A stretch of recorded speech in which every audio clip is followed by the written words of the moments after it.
So I've got my copy of Warhammer 40,000 Tooth and Claw.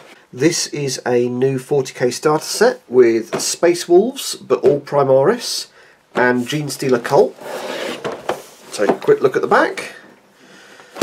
So you've got quite a lot of models. For Genestealers, you've got a new HQ model, the Abominant. You've got 5 of the new Aberrants. You've got 5 of the Hybrid Acolytes. You've got a Hybrid Acolyte character Icon Ward. And you've got 8 of the Genestealers. For Space Wolves, you've got 5 Primaris Intercessors. You've got a Redemptor Dreadnought. You've got a Space Wolf Battle Leader. You've got 3 Aggressors. You've also got a set of the core rules, some transfers, and the Tooth and Claw rulebook with the rules for all the models. In this, 2 new HQ models. You've got a Primaris Wolfguard Battle Leader, and you've got the Abominant for the Genestealer Cult, which is a new HQ model that is a close combat monster and buffs Aberrants. So let's get rid of the plastic and open it up. So we have a very big pile of plastic. So Primaris Intercessors, which we've seen before, and are very nice models, very nice to put together. We have the Space Wolf upgrade sprue, so let's zoom in on these one at a time. So you've got 5 Primaris Intercessor shoulder pads, an extra shoulder pad, more suitable for characters or sergeants, 3 Aggressor shoulder pads, a Primaris style helmet with Space Wolf diamond on the forehead, 2 new heads, 1 more Blood Claw and 1 more sort of Wolf Guard stroke Grey Hunter. You've got a chain sword. You've got a arm drawing a knife from a scabbard. And you've got little grenade pouch with a rune. So each sprue gives you enough shoulder pads for an intercessor squad and an aggressor squad, with 1 spare shoulder pad to go on characters. They've all got the sort of Ragnar Blackmane style Black Wolf wolf. So there's that. Let's have a look at what else we've got.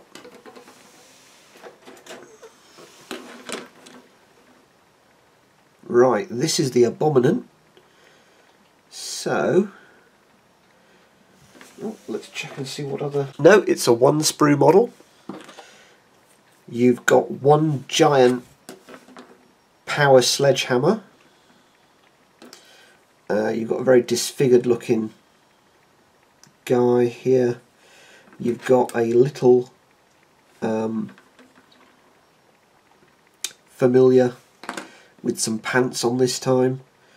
But yeah, that looks like it's going to be interesting to put together, though you might want to put the familiar separate while you paint it and then bring it back together. So looking at this, I'd have to have a good look at see how that fits together before assembling it. Whereas if you look at this guy, the Primaris Space Wolf Battle Leader, he goes together very obviously. So he's armed with bolt carbine, which looks awful like a normal bolter, power axe. He's got a bear head and a helmet. In terms of wolf iconography, he's got the diamond on his chest plate, Space Wolf shoulder pad, diamond on the Primaris backpack, belt and rune icon and furs, fur cloak, Space Wolf bolter, Space Wolf wrist guard, nothing on the lower legs and feet, but there's plenty of Space Wolf iconography on him. Strikes me that he would make a good sergeant or a good Primaris intercessor leader for Kill Team. So pop that to one side. You've got the Acolyte Icon Award, which is pretty straightforward kit with not many pieces. So we're back to looking at the squad sprues. We've got 8 of the 2004 Genestealers. So with the ones I got in the Kill Team set, that gives me 16 of these on sprue, and 8 of these to use as objectives. So that's actually reasonably useful. So this is the Hybrid Acolyte stroke Metamorph sprue. So you've got lots of weird mutant heads here, which look quite good. You've got the same bodies for everything, the same torsos for everything. 1, 2, 3. You've got a bit of variety. So you've got 6 chests and 7 backs. Don't know why that is, but you've got the various power tools, the sort of mutated arms, this great arm assembly here with the blasting charges. You've got another one here with even more blasting charges, so you could go full grenadier.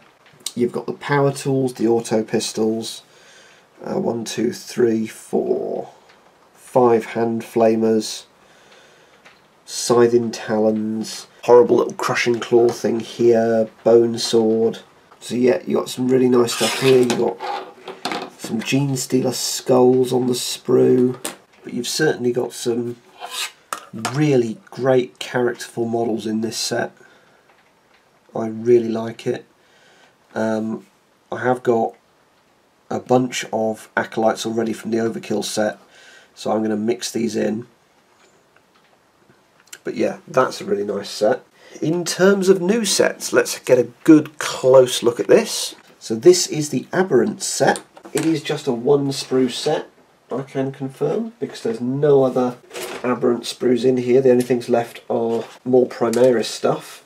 And again, looking at this, you've got decent amount of head variety, great big mutated heads, hammer, pick, pick, stop sign, hammer, hammer, pick. Yeah, you got 3 hammers, 3 picks, and a stop sign. So you've got to have a mixed unit anyway. Oh, 1, 2, 3, 4, 5. 1, 2, 3. 1, 2, 3. Yeah, 3 each of the hammers and picks, 1 stop sign. But yeah, it is a really nice set, which I look forward to putting together. I will likely do a video tomorrow putting this together. Sort of tentacle face guy here. You've got a lot of standard heads, enough standard heads to have normal heads on all of them. But you've got a double skull head here, you've got a horn here, you've got tentacle face guy here, and some guys with sticky out tongues. But all in all, it's a nice set that hopefully will be quite cheap, considering it is only the 1 sprue. So pop that to one side, and let's have a good old look at the book. Individual instruction booklets. So, Redemptor, Space Wolf Primaris, Aberrants, Primaris. So yeah, you can see the Aberrants.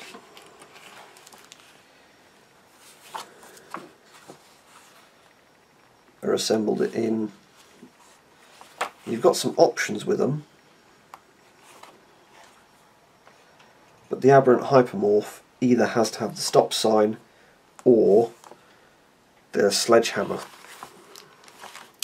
So if we zoom in on the rules, so power 7 unit with 5 Aberrants. Each Aberrant has a rending claw in either power hammer or power pick. Power hammer is ×2 strength, -3 AP, 3 damage, -1 to hit. Power pick is strength as user, which is 5, -2 AP, D3 damage, but you get to make an attack with your rending claw as well. So standard Aberrant's got 2 attacks. It means if you give them a power pick, they've got 3. So the Hypermorph has 3 base attacks. You can give him Heavy Improvised Weapon, which is ×2 strength, which is strength 10, AP -1, damage 2, or a Power Hammer, which is damage 3 and AP -3, but you're subtracting -1 to hit. However, you make 2 hit rolls for each attack with the Heavy Improvised Weapon, so you're rolling 6 dice, hitting on 4s, or 3 dice hitting on 4s. The sacrifice is difference of 2 in the AP and 1 in the damage. You've got some additional rules. Bestial Vigour. When inflicting damage upon a model in this unit, reduce the damage of the attack by 1 to a minimum of 1. So, damage 2 hits, so plasma hits, are not going to automatically delete you because you take 1 damage off it. You can also use them to bullet catch for nearby characters, which is good, which is real good, and that's just in different languages. So you've got to have a mix of picks and hammers in the unit because you only get 3 of each. There are certainly pluses and minuses to that. You get additional attacks if you go with power picks, and you don't get the minus to hit, or you suck up a -1 to hit, so you're hitting on 4s, and you get the ×2 strength, -3 AP, 3 damage. So I would probably dish out Hypermorph with Heavy Improvised Weapon, which get, yeah, they get the Hypermorph tail as well, so they get 7 attacks, 3 power hammers and a power pick. So yeah, I think that's a real good unit, to be fair. This is the standard core rules. We have the instructions for the 2 HQ characters, along with the rules for them. The Abominant has a lot of rules text, so I'm going to zoom in. We'll look at the stat line first. I've zoomed in. We will look at the stat line first. So he comes with a power sledgehammer. So he's got 3 attacks at strength ×2, so that's 12, AP -3, D6 damage with a minimum damage of 3. That's good. That's real good. He's got a rending claw. There's, yeah, unless you're fighting something like Imperial Guard, there's not really a reason to use the rending claw at all, I don't think. And Mindworm Familiar. After you've fought with the Abominant, you get 2 more attacks at strength 4, damage 1, no AP with the Mindworm Familiar with its claws. However, unquestioning loyalty, like all Genestealer cult characters, that's fine, doesn't change. Regenerative Flesh. At the start of each of your turns, this model regains D3 lost wounds. That's good. Mindworm Familiar. Shadow in the Warp for enemy psychers within 12 inches. Bestial Vigour. -1 to damage coming in. Chosen One. Each unmodified hit roll of 6 made in the fight phase for friendly Aberrant units within 6 inches of this model scored 2 hits instead of 1. So you probably want him next to 1 or 2 units for Aberrants. So that is really good. So depending on how much it costs, this character could be an auto-include for a lot of Genestealer cult armies. Let's have a look at the Space Wolf Primaris character. So you can see how he goes together, swinging the axe across the chest, the bolts are pointed up like that. Let's have a look at the rules. Primaris Battle Leader. So, you can give him a bunch of different options.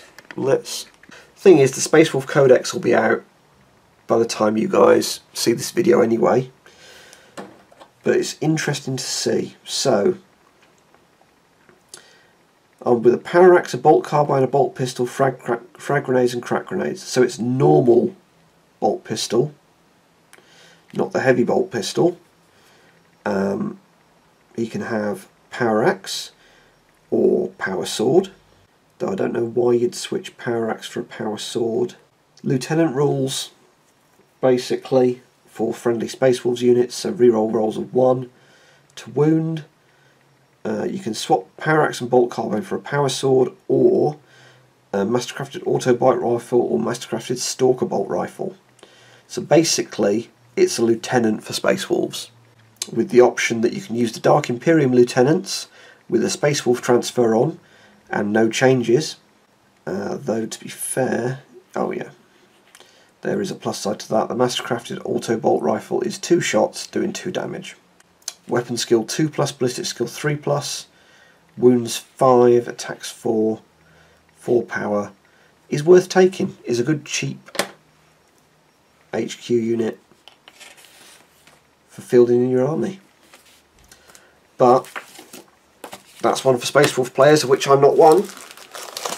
So, a good thick book. So this takes place on Vigilis, which is the same planet where Kill Team is set, which means that it's really getting built up as somewhere where a lot of stuff is going on. So, as you're aware, the last of the 40k codexes will be coming out in October, or October, and then all the 40k codexes are done. Then we'll begin the cycle for the campaign supplements. So I should probably actually do a video about what happens when the last codex is released. But Vigilis is important in terms of moving the plot forwards, which is why it's going to be the centre of action for Space Wolves Codex, Genestealer Cult Codex, Orc Codex. They'll all feature stuff that ties into Vigilis. So Genestealer Cult and Space Wolves, it's this, and Orcs, it is the Gorka Morka style box set. Let's have a look-see. We've got the artwork again.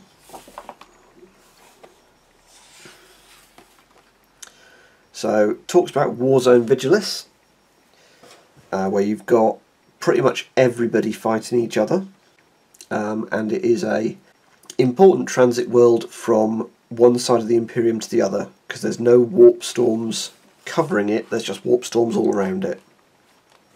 It gives you a bit of background on Space Wolves and Genestealer cults. It gives you background on the cult that these guys are from, the Thirsting Worm. So what happens is the Orcs invade Vigilis.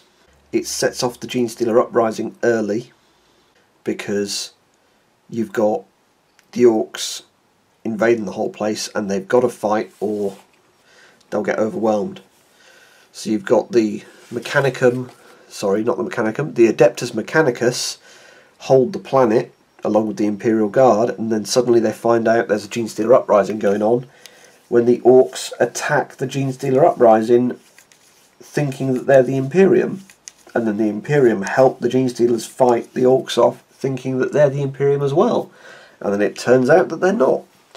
So they send out a distress call and the Space Wolves answer, and it's wolves from Ragnar Blackmane's Great Company, who have managed to at some point pick up some Primaris Marines. So they get through all the Orcs and they start helping the Imperial Guard, and then they end up fighting the Genestealer cult. So you've got more background on what's going on, gets the explanation of this, and then you get into, so it gives you a breakdown of the forces you've got. So intercessors, aggressors and a Redemptor Dreadnought, along with a battle leader. So you've got troops, elites, and a HQ. So you can create an army from what you get in the box. For the Genestealer cult, you've got 2 HQs, an Abominant and an Icon Ward. You've got then 2 elites, 3 elites, though you could use the Metamorphs as acolytes. So then you've got some cult ambush rules, and then you're into some pictures of painted models. And then you've got a campaign, which looks reasonably interesting. So yeah, you've got 4 missions. Teach you how the game works. So, what do you get in the set? You get 3 units for Genestealer Cult with 2 HQs. You get 3 units for Space Marines with 1 HQ, but one of those units is a great big dreadnought. In terms of value, 20, 30, 90... Right, if you're collecting Space Wolves, even if you're just going to throw away the Genestealer Cult stuff, then you are better off buying this set than buying the things separately. Because you get the Space Wolf sprue, which is going to set you back £8. You get your Space Wolf Primaris Battle Leader, which is Lieutenant equivalent. You get 3 Aggressors, 5 Intercessors and a Redemptor Dreadnought. So the units separately are 90, just for the Space Marines, which means that the Genestealer Cult are the equivalent of 3. So I think this guy is about £12, the Icon Ward, maybe even 15. The Acolytes are 25. The Genestealers are 20, I think. I don't know what the Aberrants are going to be priced at. I'd hope at most 20, because it's a 1 sprue kit.